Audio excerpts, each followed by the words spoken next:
Donc, étant journaliste, ceux qui t'ont posé 5 questions de référence, et dans le noir sur blanc, que les vieux étaient équipés dans ces dossiers. Tant que les vieux, oui, pour donner les vieux, vieux la mission à Renaissance.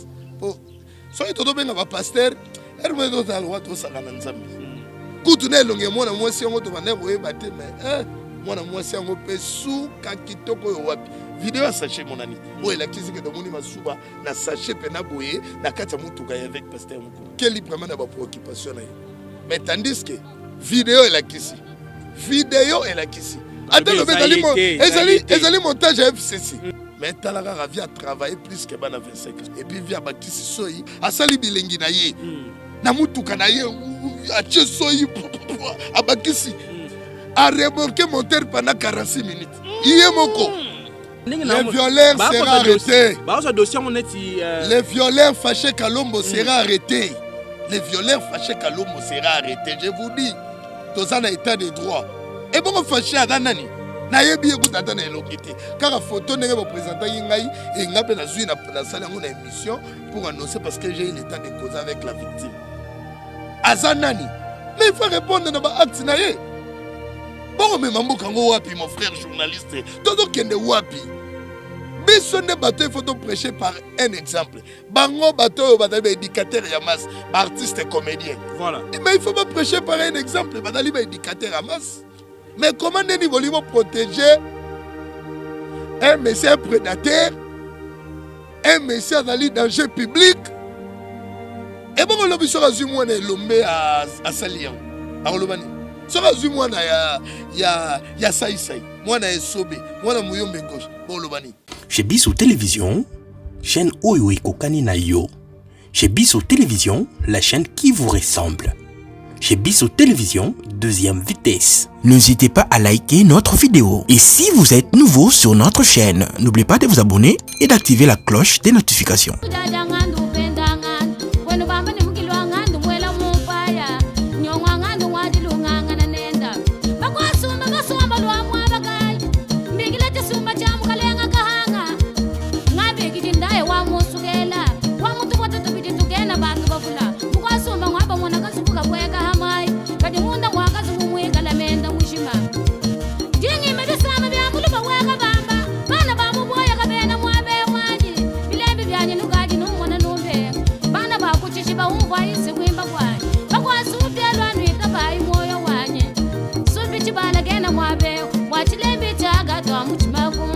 Mamuchibola wakamunga mamwendo wa Cecile Iba kulenga jagu imeyi Chonde wabangolela Bigila jishu wambo iwaga manga Bigila buka chitu tabula jwaba kalenga Mwana wamwena manda kena wabe wanye Noko jeske mo Belgique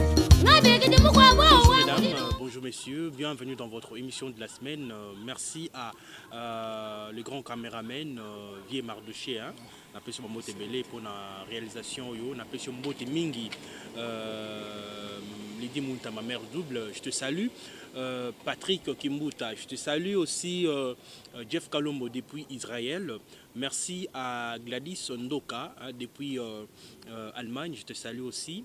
Mesdames, Messieurs, aujourd'hui, on va essayer un peu de parler sur Makambo. Il y a Moutakalisation, il y a Pasteur Moïse Mbie, il y a dossier, il y a Faché Kalo Mondeng a violé, journaliste. Dossier Mibalana Tourbet à CT, parce que vidéo est bimi les sous-sous.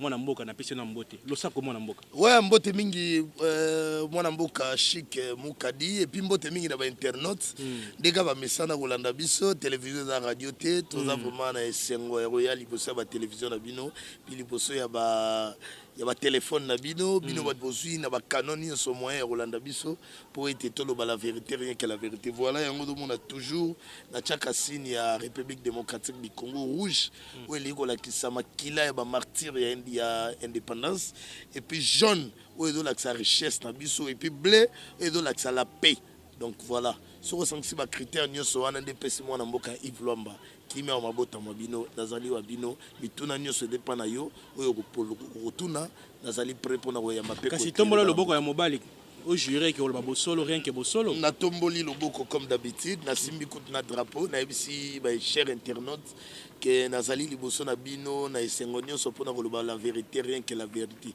La vérité na marometali dossier mutakalisation avec Pascal Mukuna na koloba solo vérité na oyo etali les violeurs fâchés Kalombo ou un viola qui concerne biso ya presse Evelyne et puis na koloba vérité na dossier ni solobi soki dossier ami balé kaka des dossiers wana dans na tomboli pena maboko pluriel na koloba vérité. Merci mon amboka. Na yango to entamé d'aller solo yo lelo to monaki troisième vidéo ya Pascal Mukuna avec Oebimi parce que l'autre fois to monaki une émission moko ya awa na Congo a lobby était ayi makambo na te ba vidéo wana ba sangisi ba bato FCC pour ba kiti ça va dénigrer ba humilier mais si ka wa to moni sous même vidéo Ebimi avec nakata mutoka mwana mwasi ako suba na chasser ba ko luka ndenge ba ko boka na fenêtre ba moi ba débat et puis bolingwa ko sakana te na biso lolango o wana na mona te.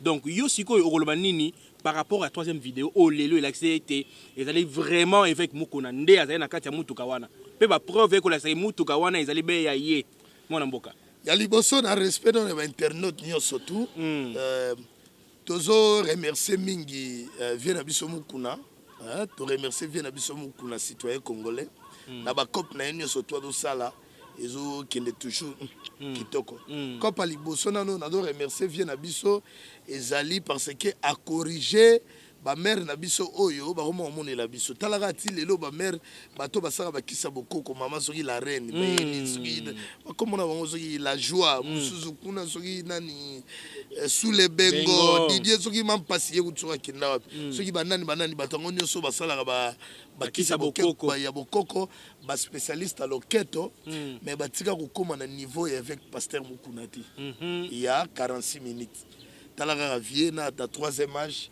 mais via sali 46 minutes li kolo ya mama bijou chibola soki mimi bi chibola vraiment via l'axi ba jeune ke bas biso to sanga ba vantir ya liboso to remercier na nous vie to remercier vieux pena pour la kisi pena puissance na yeke vieux na véritablement mona muluba et puis vieux ba plan o melaka wana il faut vraiment mais to ka café café ya ba indien wana o ya makasi we kisitaka mutu wana mataka moto te na lolango o ya komiye basute so wako sa nini net biso to komi déjà da habité to benga la so ibe paf so nini puis confirmer ça na gombe faut ça na makaro ce que pose au café wana il faut ba be dans to na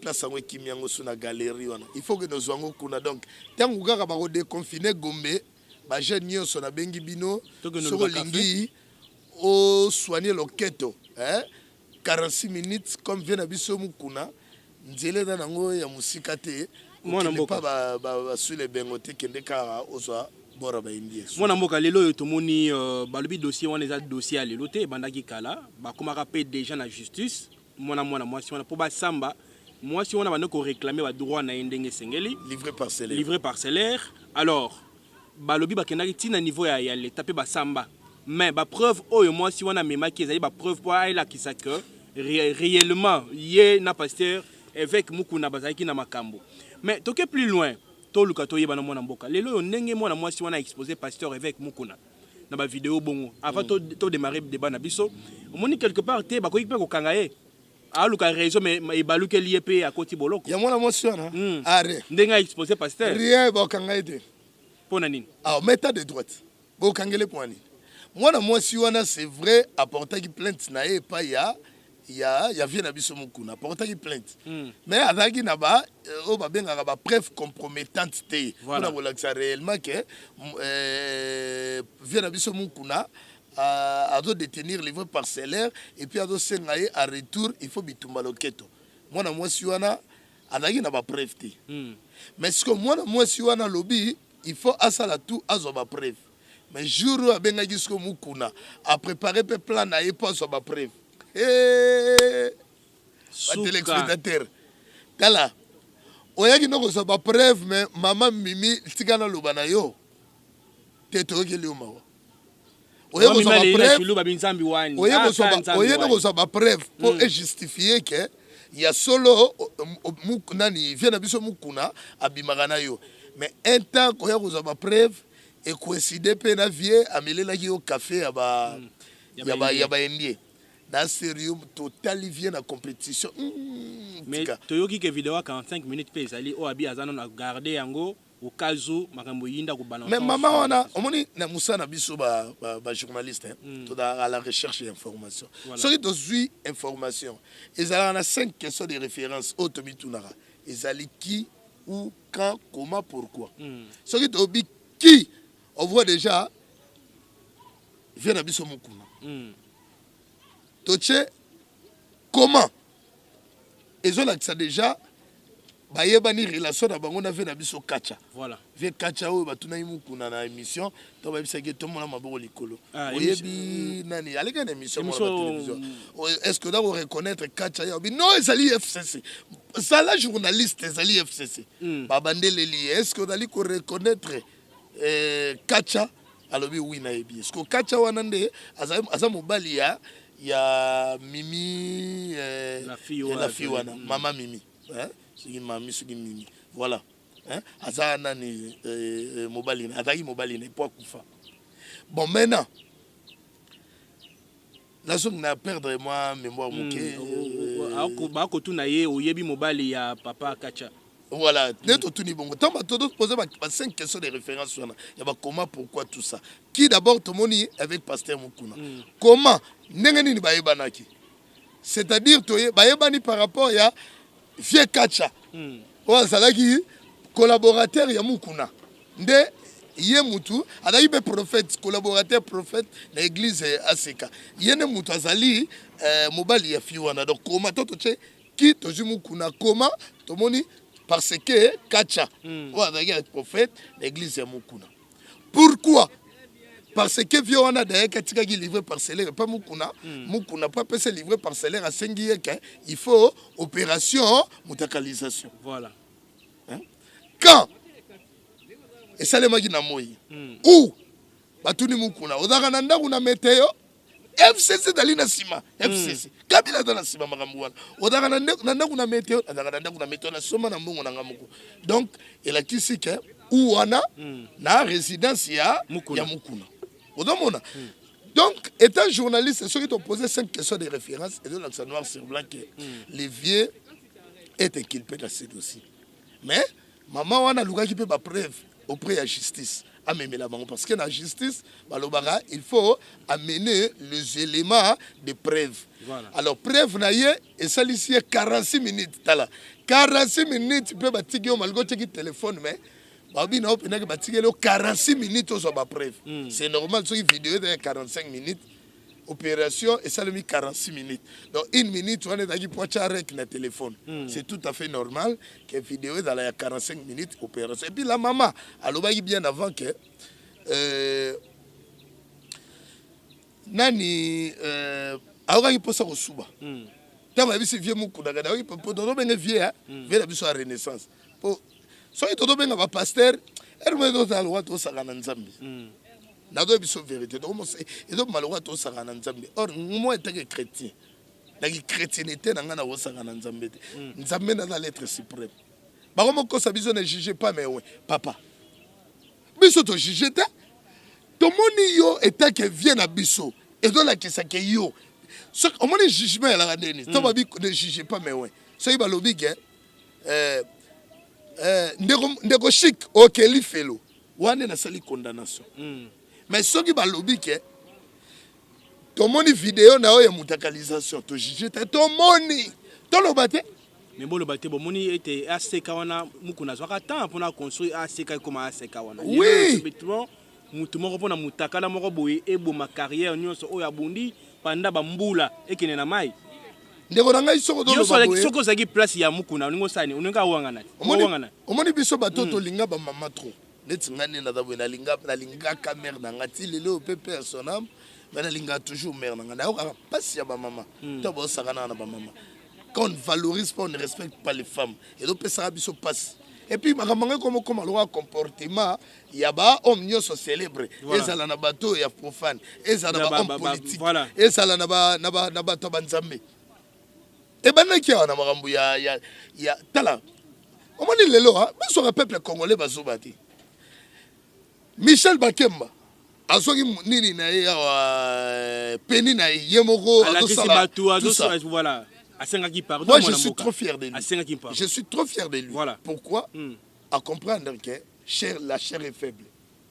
Il a présenté les esquisses auprès du peuple congolais.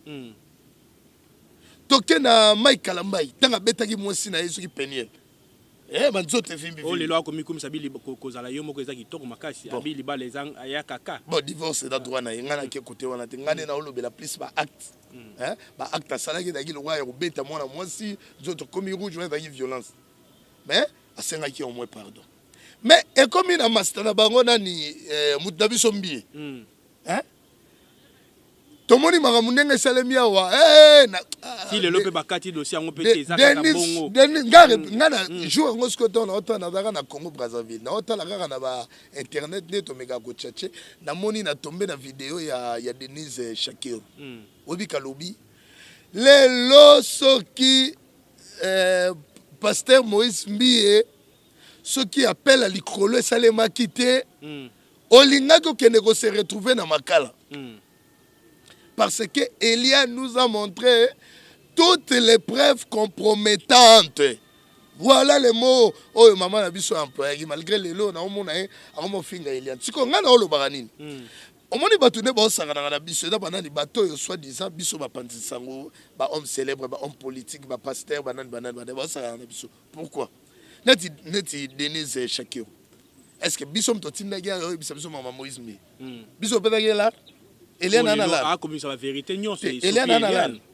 Eliane Anala. Elle a un intérêt peut-être pour que bimi, on peut ça épargner, bimi, bois qui s'y bon, c'est normal la finga Eliane. Wana akizeye na cop mususu. Voilà. Soki da cop ya likona na bango ba yokana ke soki ba dédommager Eliane, on peut ça et c'est normal. Mais yo yebi na ko soa na ngana zoloba, ngana ko diembela na affaire dossier. Affaire dossier, balobaka ke la justice élève une nation. Na affaire dossier, il fallait tout le monde vraiment que dossier en gros, moteur on s'allait inculper à ça la condamner par la justice congolaise. Mais les loyaux, tu dis que tu as la confiance il y a justice na biso na état de droit au chef de l'état promitaki mais maman de qui na l'enterre. Tala les loyaux ba ote robenganga. Moi je suis un journaliste. Mais ngana kamwe, comment ba kangi mbala moko maître ya Eliane ba boulier mbala moko si longtemps mutako bouila zali mwana mboka. Yango to lobati. Makambo nini état de droit ebongi na noté Olembi mwana mboka na bandeli susu to dénoncer ti Olembi maître Doli Mwanzaba avocat ya Eliane bakanga yeti lelo yo aza na prison to dénoncer ti Olembi to komi na kolemba ko dénoncer mais koto yo avec pasteur Mukuna Pascal Mukuna yewana akovake librement na ba préoccupation na ye. Mais tandis que vidéo est là ici. Vidéo est là ici. Attends, le montage à FCC. Batune oyebi Katia, yomoko o reconnaître Katia. Déjà ce qu'à reconnaître Moutou, on sait que Marambazol va voir. Mais ba audio tambola ki bien avant. Ce qui Moutou da o reconnaître Moutou wana aza vivant. Ba audio et tambola ki bien avant. Oh la fille, alobi mobile ne komone Katia, alobi ba mema ki na météo, alobi tango lingaka suba ba pesa ki sachet. Est-ce que vidéo ma souba mon côté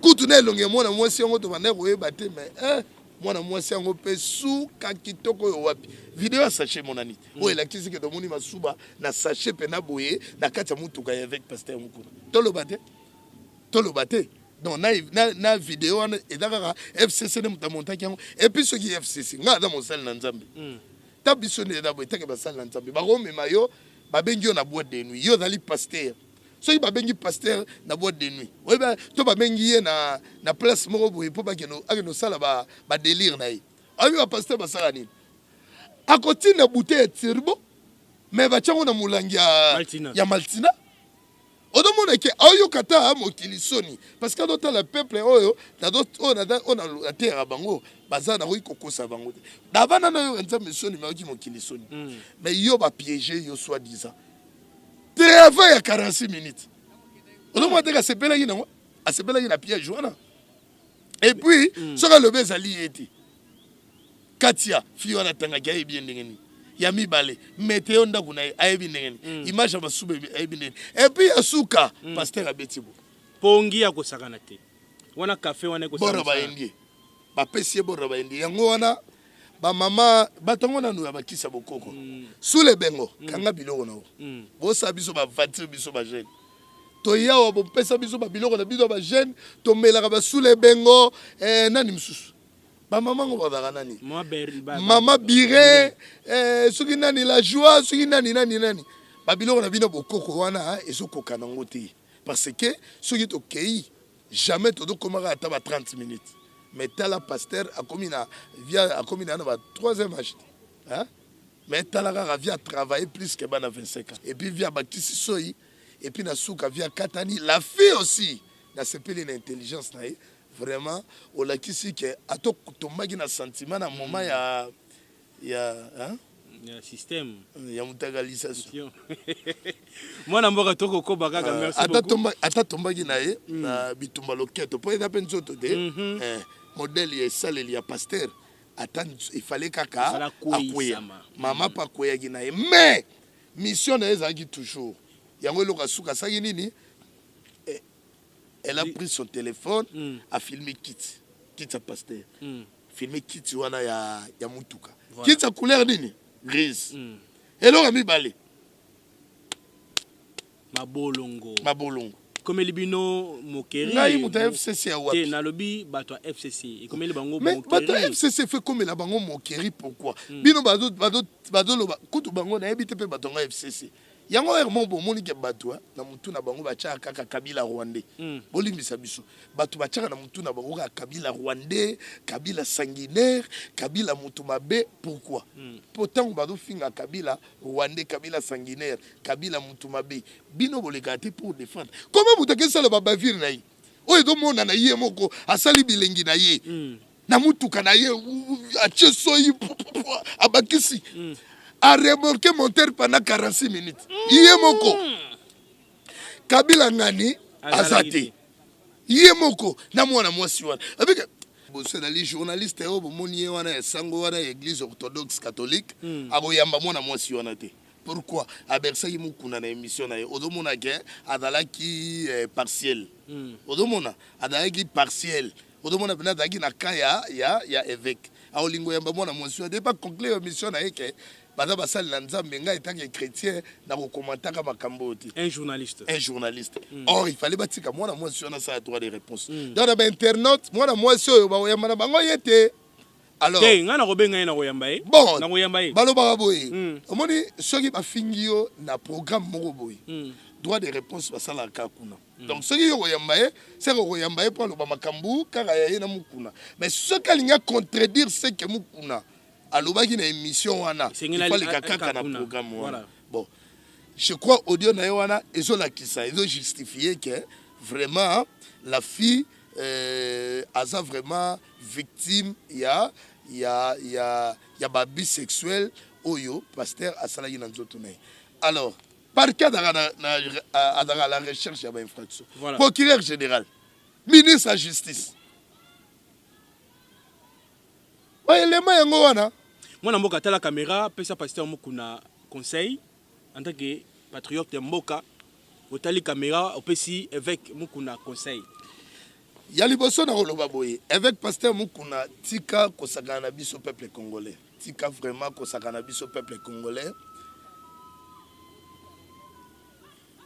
ya peuple congolais ba zoba te ba naïveté peuple congolais toza ba illettré te hein pesa biso considération ya liboso ezali d'abord tango ta ko accuser Kabila ba vidéo ezali soki mwana mboka olinga ochango Chic Mukadi a ocha yo moko ne mtotinda biso ngana ndaku na ko tanga no classe yo moko tindi biso tolinga Kabila mwana yo Kabila asala boye asala bobetela Kabila maboko en plein culte je dis bien na culte ole to betela Jésus Christ maboko yo do tina biso do betela Kabila maboko yo mutu oyebisa biso ke mosala nzambe akoki kokota politiki te ofinga église catholique senco ofinga bango bazolia bambongo na bango to basaki dialogue yo bacontactaki bapaster te donc botika Kabila asala avake librement botika Kabila azala calme parce que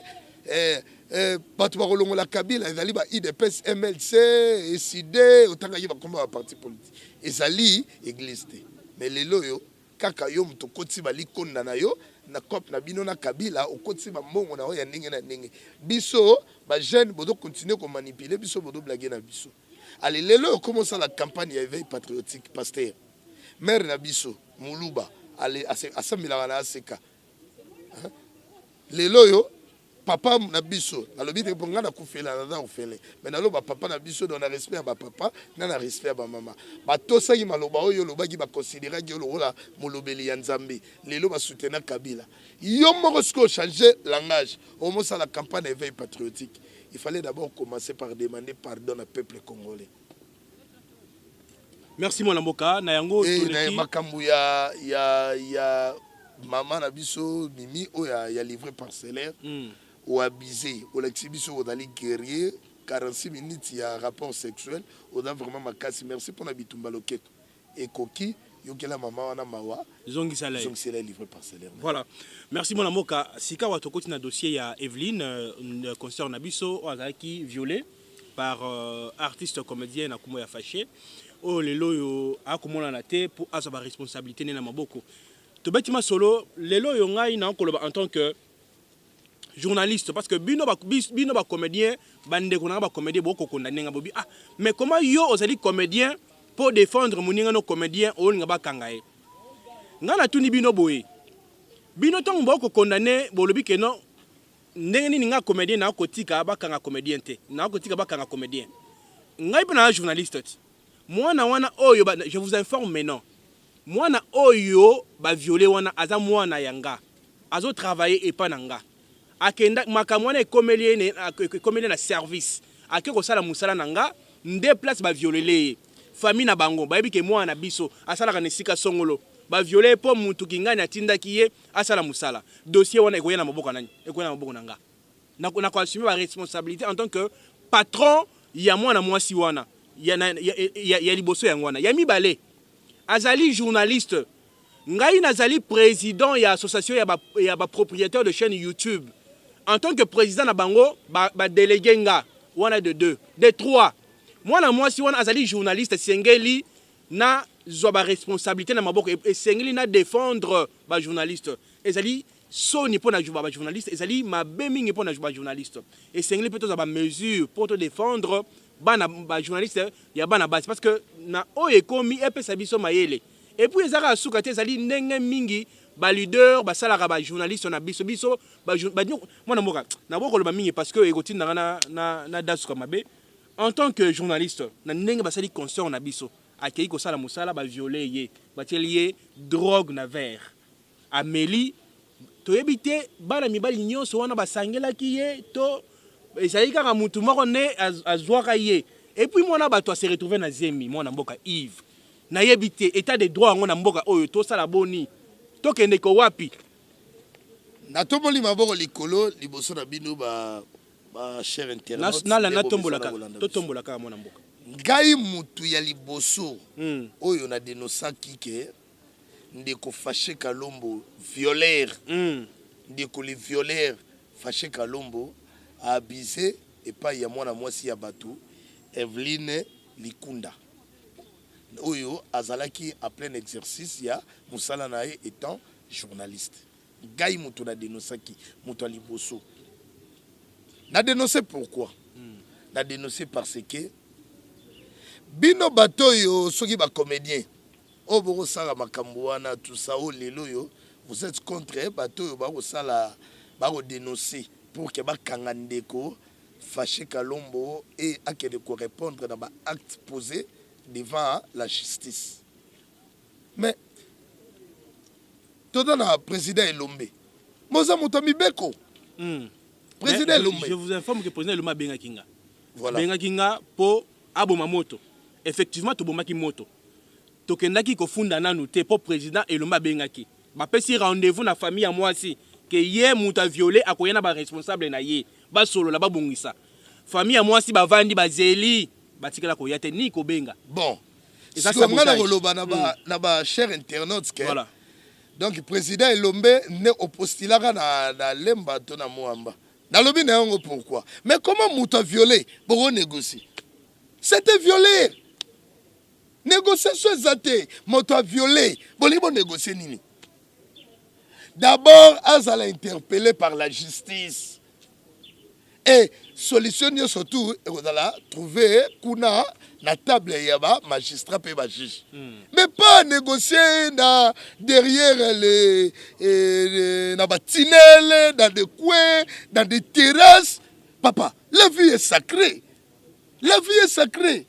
tout mboka ngoto da wapi état de droit ngo boto kanisa mboka o ezaka politique mais politique ngo d'abord ezali ba droit na yo yo moko d'abord moto e ba commander ni protéger ba droit na yo ba droit na ezali na moto da ina exercice article 15 débrouillez-vous pour vivre moto ki azali en exercice ya musana et puis azali étudiante na GD famille ya mwana wana bata ko tengisa yi lelo yo vous pensez que vous avez un sengo bayoka ke todayina Elombe amemi biso to que négocier na tinel pour bonne négociation na binengo salima ya batama ya gintsweki d'ailleurs ngana kan soki président Elombe soki le devant ya makambo a bengi famille en tant que président Elombe balinga ba yokai na tiba mona ki président Elombe balinga ba kisa mutema a président pour mes amis ba négocier pour et comme à niveau économité parce que les violeurs seront arrêtés. Les violeurs fâchés Kalombo seront arrêtés. Les violeurs fâchés Kalombo seront arrêtés. Je vous dis, tout ça n'a état de droit. État de droit, on a raté Félix Antoine Tshisekedi et Libiso. Même la terre à Mobutu, tout a état de droit. Sauf que, il y a peut-être, il y a dessus, il y a Mibeko. Mais état de droit, il y a.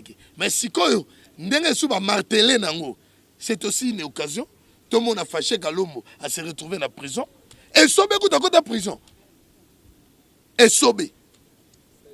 Ça, c'est à côté de la prison. Malgré la condamnation.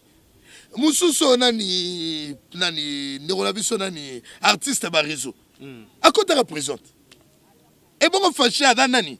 Na yebi écoute attendre elongité car la photo n'est pas présentée ngai et ngape na zui na salle ngona émission pour annoncer parce que j'ai eu le temps de causer avec la victime. Azanani. Mais il faut répondre dans l'acte na ye. Bon mais mambo kango wapi mon frère journaliste. Todo kende wapi. Biso ne bateau il faut prêcher par un exemple. Bango bateau badali éducateur ya masse, artiste et comédien. Voilà. Mais il faut pas prêcher par un exemple, badali éducateur ya masse. Mais comment nous protéger un monsieur prédateur, un monsieur dans le danger public? Et bon, on a vu sur Azumouane Elombe à Salian, à Olobani. Sur Azumouane, il y a Saïsaï, moi, il y a Sobé, moi, il y a gauche, bon, Olobani. Il ne faut pas tous aller dans la politique qui a des poids, des mesures. Il y a une politique à deux poids, des mesures, dossier Eliane Bande Vanda.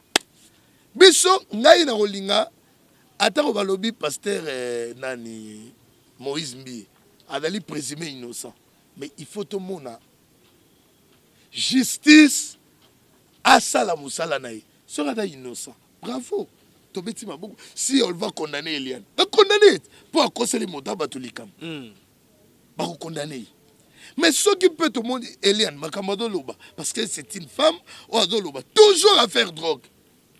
Badroga qui est sous les effets, balongoli ezemi, aïba quitté, les gens comment qu'on règle 4 fois. Mais, mouto a sala qui est yango. Attends, va quel librement. La préoccupation aïe. Soyez bandi koloba. Tala ba internet ko finga biso. Eliane, bozoko c'est la Moïse Mbi et makam. Bozoko c'est la Moïse Mbi et makam. Ba ya Moïse Mbi e gudu kombo Kabila etanga mayite. Toyena makamamukuna. Biso boko to mona ke mutado cha soi boye na nini ado démarrer mon terre pendant 46 minutes mabolongo la kisi tina suka kwa ikao oh non Kabila mutadaki na simana ale boye makama fâché Kalombo oyo a violé journaliste à l'exercice a tiré dans drogue Vraiment. Drogué moi na moi si abatu. Toyebi pete Tant so moi bazali si combien? drogué, bazaki belé na ndako. Voilà. Abimi na ye. La fille a se retrouvée na zemi oyo akana kité. La fille avant n'a pas grande sœur na ye. Le liba la grande sœur na pe koko kufa. Comment yo grande sœur va nsi leki mobali la grande sœur peut asiliki. Finalement toko kende wapi. Le moi na moi si wana akobela. Merci mingi na buguma sakala munengo koti likamboyo na peso longonya mingi. Merci na procureur numéro 1 ya kalamu na peso mbote mingi na nengo koti likamboyo parce que état de droit esengeli sala musala ndenge sengeli. Merci na ba avocat nyonso ba koti likamboyo pour que état de droit écoute likambo to kenango tina suka. En tant que ngana zawana to kenango tina solution ekozwama. Tina suka. Bakokanga biso munoko te toko dénoncer. Merci na ONG Initiative Plus Maman Olive Lembe. Merci. Kozala kaka te po na batu moko boyi. Biso to na ko dénoncer. Mama oyo Eveline Likunda oyo azaki victime ya viol pe fâché Kalombo. Akolela ane na eloko moko te. Ana eloko moko te. Ngai na kolela na place na bango. Kanisela biso de mama nano. Bada 3 mama oyo bada ba victime ya viol. Tozana Eliane Bafeno kitoko. Oyebi yango bien Maman Olive Lembe dossier wana. Nayebi ko do boya kokota yango parce que da une femme chrétienne. Noza maman na biso. Maman Denise Fondation Denise Chakeru, la première dame de la République. Molongo ani ya président de la République Félix Antoine Tshisekedi. Botala makambo ya 3 ba mama wana. Obandi na Eliane Bafeno kitoko, elle a dénoncé. Il faut dénoncer. Elle a dénoncé, mais gain de cause et ça. Donc, il y a maman Mibale, maman Mimi, où il y a moi si y a fait cacha, où il y a Koufa, a dénoncé, ma livré parcellaire, où il y a victime, il y a bisexuel. Solution, si quoi dans la kola là, il y a mis ça tout. Maman Eveline Likunda. Notre concert de la presse, moi, il y a jeudi, où il y a d'autant à quelle heure, c'est pour le gars dans la moto. Dans l'exercice ya musala na ye na article 15 débrouillez-vous pour vivre mais baki basali ba bisexuel. Merci mon amour. Je vous informe parce que boko benga bobi to mona mwasi wana na rendez-vous tozwami lobby na ba 17h na koyamba la fille na plateau ameka ko beta la biso li solo ndenge lekaki parce que tozada na ye lobby na 17h na koyamba Eveline Likunda oyo azaki violé par Fâché Kalombo. Nakoyamba ye a expliqué bino ba fait ndenge lekaki. En tout cas moi je suis désolé na batu oyo ba koko intervenir na makambo o ba yebi mutu na makolote. Donc nous on n'est pas ici pour dire de n'importe quoi. Nous faisons notre travail sous que ma bezali to lobby. Voilà moi na mboka numéro de téléphone to na suka. Merci beaucoup.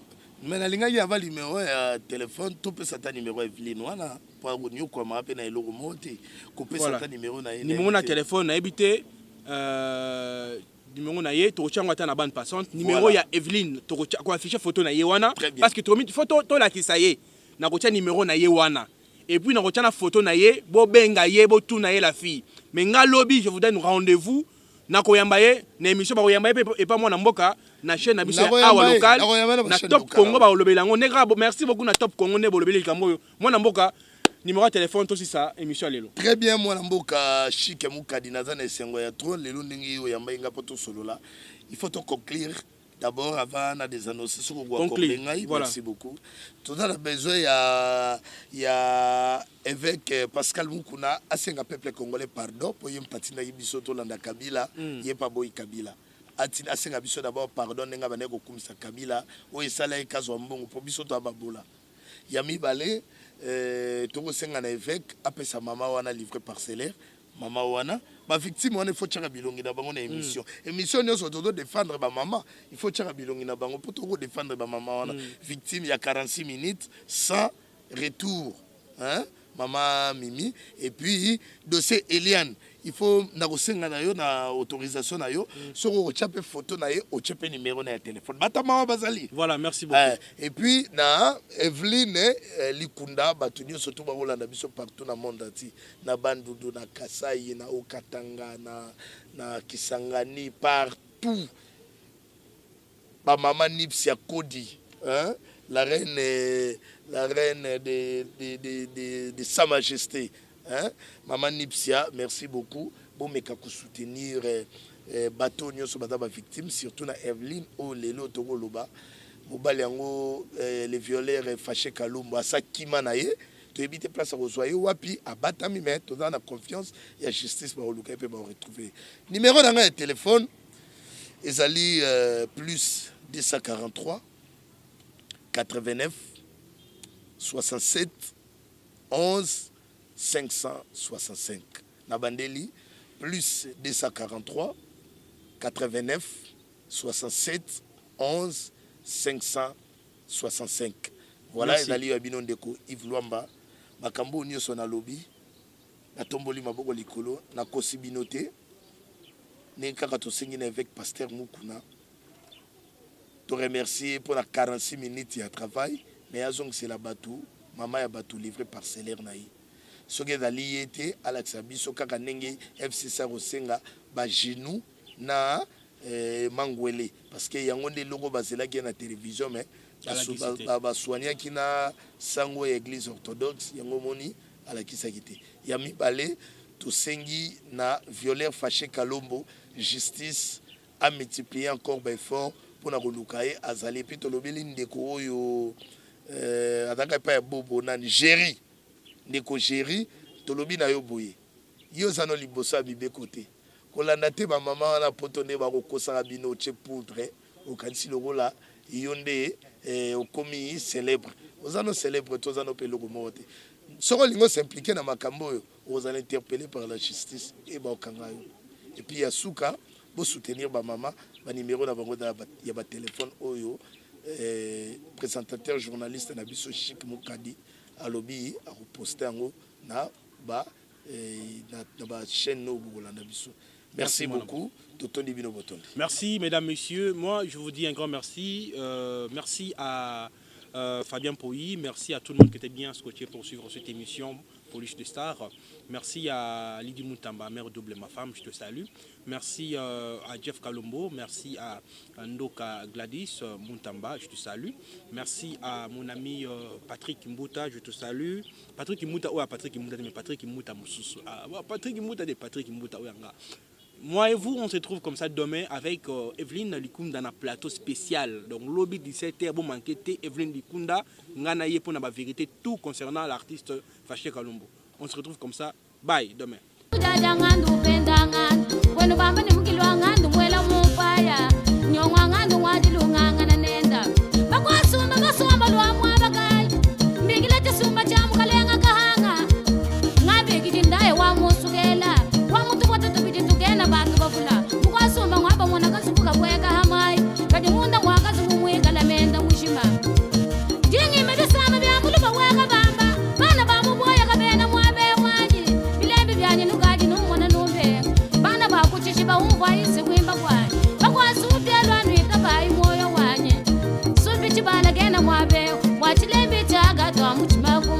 Mamuchibola wakamunga mamwendo wa Cecile tusiba kulenga jaku imeyi chonde wabangolela bigila jeshi wambo iwaga manga bigila buka chitu tukule jwaba kalenga mwana wa mwena manda kena wabe wanye noko jeske mo Belgique